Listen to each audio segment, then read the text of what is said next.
In the United Kingdom, Australia and the United States of America, there are two houses of Parliament, or Congress, as the Americans prefer. In the United Kingdom, it is the House of Commons, and in Australia and the United States, the House of Representatives. The person in charge of the lower house in each country is known as the Speaker. In the United Kingdom, the Speaker has to look after the day-to-day affairs of the House. They decide who can take part in debates and discussion.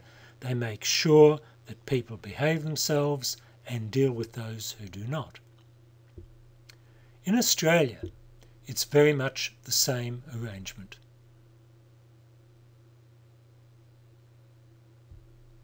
And in the United States of America, it's different.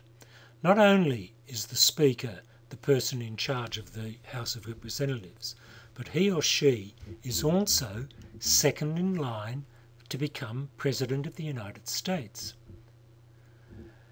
They usually don't take part in debates, delegating that to other members, but they do determine when legislation comes before the House of Representatives, and they do chair major committees.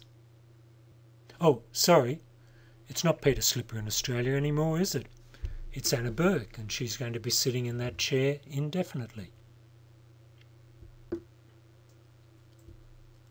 In the United Kingdom, the Speaker leaves the party from which they came, does not take part in meetings for that party, and at elections do not stand as members of that party.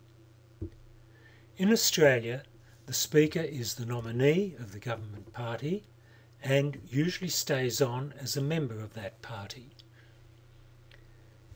Generally, the Speaker rules in favour of the government on points of order, and if there are motions of dissent, the government numbers make sure that the Speaker is not defeated. They do not speak on political matters in between elections, but at elections they stand for their party and can speak on all the relevant issues. In both Australia and the United Kingdom, the Speaker does not take part in debate on the floor, but does vote to resolve ties. Of course, all of this is now different with the appointment of Peter Slipper, who was not a member of the government party and therefore could not be guaranteed to always make rulings and decisions in the government's favour. In the United States, the Speaker of the House of Representatives is a powerful figure indeed.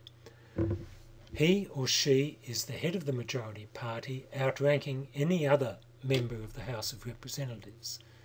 They set the legislative agenda for the House. Although they have the right to vote, they usually don't.